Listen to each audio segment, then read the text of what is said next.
देवता न्याय करते हे मी पहिल्यापासून सांगितलेलं आहे. या देशातला, या राज्यातला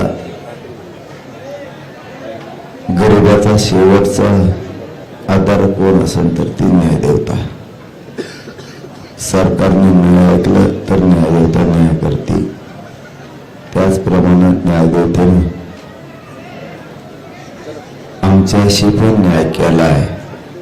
त्याबद्दल मी न्यायदेवतेचं, माननीय न्यायालयाचं मनापासून भरभरून असं कौतुक करतो. आता दुसरा मुद्दा महत्वाचा आहे.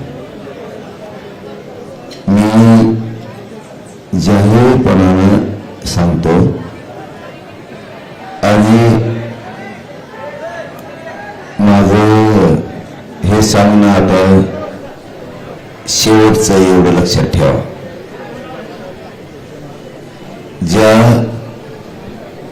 रोडवर गाड्या आहेत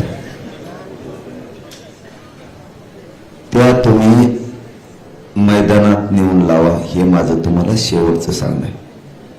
आणि तुम्ही सुद्धा मैदानावर झोपा, हे सुद्धा माझं तुम्हाला शेवटचं सांगणं आहे. आपल्याला न्यायदेवतेचं, न्यायालयाचं नियमाचं पालन करायचं आहे. इथं बाजूला 200 मीटरवर कॉर्नर मैदान म्हणून आपल्याला ते खुलं करून दिलंय. जेवढ्या गाड्या मुंबईभरात त्या पुऱ्या गाड्या तुम्ही मैदानावर लावा, मैदानावर झोपा, हे मला तुम्हाला शेवटचं सांगायचं.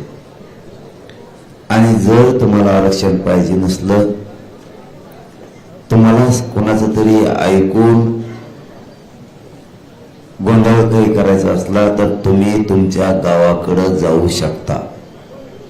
मला माझ्या जातीला मोठं करायचंय, माझ्या जातीच्या लेकराला मोठं करायचंय. मला हेच शब्द बोलायसाठी पाणी प्यावं लागलं आणि मग बोलावं लागलं. तुमच्या बुद्ध्या जर ठेप्याला असल्या तर समजून घ्या मला किती वेदना असते, मला किती त्रास असेल या उपोषणाचा. कोणासाठी? तुमच्या लेकरा बाळांसाठी मी एवढे कष्ट सहन करतोय.